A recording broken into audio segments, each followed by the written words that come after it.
Some were too violent, some were clearly not made for kids, but that didn't stop us. These movies were passed around on VHS, quoted on the playground, and burned into our brains long before we understood half of what we were watching. So how did R-rated shootouts, underground tournaments, and cybernetic killers become childhood icons? Let's find out.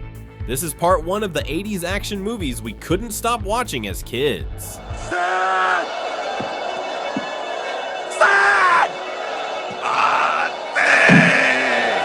Frank Dukes is a military man with something to prove. He deserts his post to enter an underground martial arts tournament where fighters from around the world go head-to-head until only one is left standing. There's no prize money, no fame, just honor, tradition, and a whole lot of broken bones. Bloodsport wasn't meant for kids, but that didn't stop it from becoming a religion in schoolyards. Van Damme's splits and slow-motion spin kicks turned him into a mythic figure. Kids didn't care that the acting was stiff or that it was based on true events with a questionable backstory. What mattered were the fighters, the tournament, and the feeling that martial arts could be more than just self-defense. It could be a code. Bloodsport turned basements into dojos and Van Damme into a childhood icon. Empire is still out there. I don't think it's wise. No time to discuss this in committee. I am not a committee. Death Star's gone, but the fight's far from over. The Rebel Alliance is on the run, and Darth Vader is closing in. Luke Skywalker begins training with a strange creature on a swampy planet, while Han, Leia, Chewie, and the droids try to stay one step ahead of capture. But nothing goes to plan, and by the time it's over, everything's worse. Han's frozen, Luke's injured, and the big twist leaves audiences stunned. For kids, Empire Strikes Back was darker, deeper, and way more intense than the original, but they couldn't get enough of it. Yoda's wisdom, the lightsaber duel, and of course Vader's line, you know the one, which instantly rewired how young fans saw the whole saga. Empire didn't talk down to kids, it gave them tragedy, challenge, and mystery, and they rose to meet it. This wasn't just a space adventure anymore, it was something bigger, and kids knew they were watching a galaxy that actually meant something.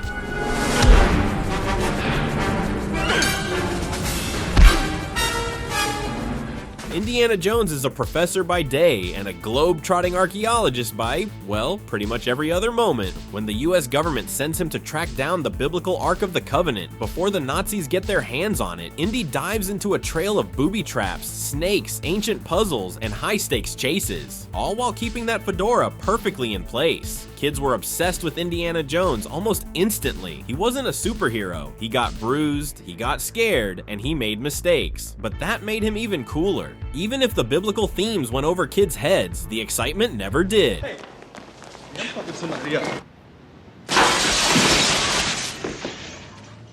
Axel Foley is a street-smart Detroit cop who doesn't play by the rules. When his best friend is murdered, he heads to Beverly Hills to investigate, and crashes straight into a world of rich snobs, polite cops, and a polished police department that's not ready for someone like him.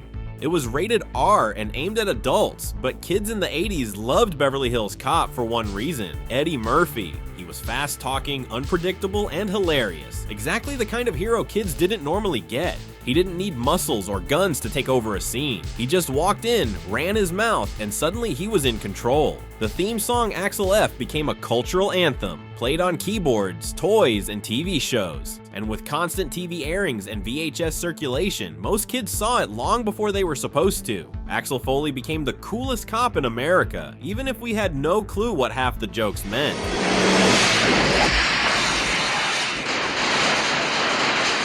Marty McFly is a high school kid with a skateboard, a guitar, and a scientist best friend who's just turned a DeLorean into a time machine. Marty gets stuck in 1955 and accidentally stops his own parents from falling in love. Now he has to fix the past or risk erasing himself from existence. For kids in the 80s, Back to the Future was pure magic.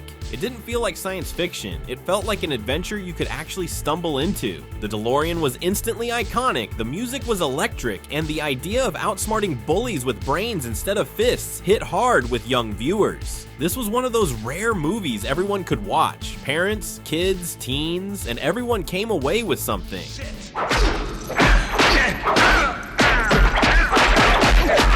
John Matrix used to be a one-man army, now he just wants to be left alone with his daughter. But when mercenaries kidnap her to force him into an assassination job, he goes full warpath. What follows is 90 minutes of gunfire, explosions, broken necks, and Schwarzenegger mowing down henchmen like he's playing a video game on cheat mode. For kids, Commando wasn't just fun, it was insane. The body count was ridiculous, the one-liners were pure gold, and Arnie came off like a human tank. It had everything young action fans wanted: rocket launchers, muscle flexing, and a final showdown where the good guy takes on an entire army by himself and wins.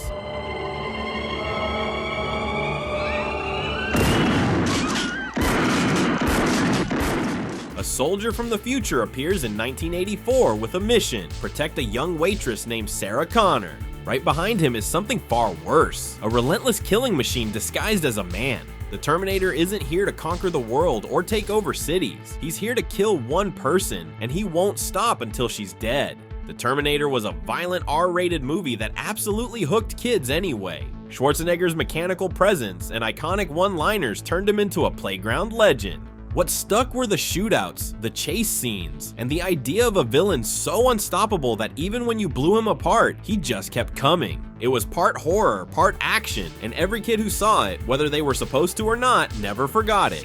Looking for me?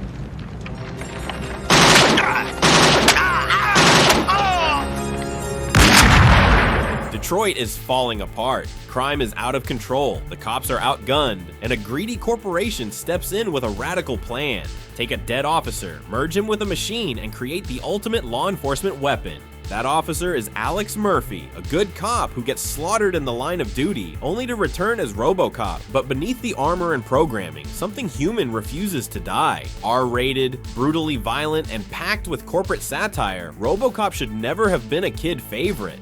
But somehow it absolutely was. The costume was unforgettable. The guns, the catchphrases, the robotic voice. Kids didn't need to understand the subtext to be obsessed. It was a superhero movie in disguise, and the VHS tapes were everywhere. It didn't hurt that RoboCop got a cartoon, action figures, and even cereal, proving studios knew exactly who was watching. Parents might have looked the other way, but for kids in the late 80s, RoboCop was cooler than Batman.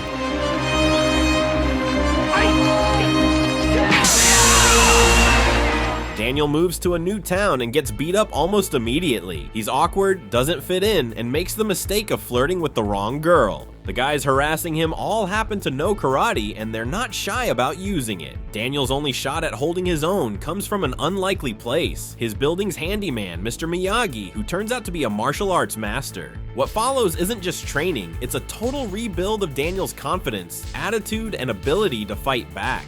For kids, The Karate Kid wasn't just a movie about karate, it was a movie about being powerless and learning how to take that power back. You didn't need muscles, money, or popularity. You just needed someone to believe in you and a whole lot of practice. By the time Daniel lands that final kick, every kid watching felt like they could too. It wasn't just cool, it was personal.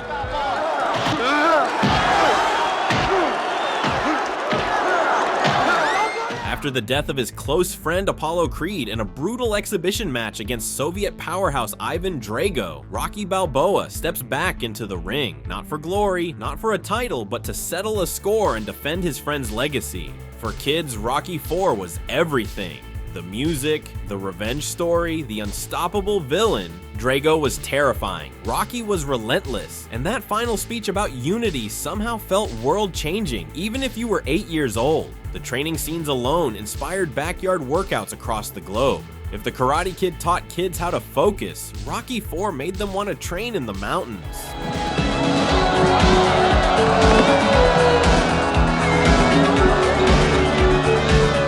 They weren't made for us, but we watched them anyway. On worn-out VHS tapes, late-night cable, or rented copies, these movies became part of who we were. They shaped the way we saw heroes, villains, and what it meant to stand your ground. Some were awesome, some were masterpieces, and all of them left a mark. Because for kids of the 80s and 90s, action movies weren't just entertainment, they were a rite of passage. Thanks for watching, and don't forget to subscribe for more awesome content.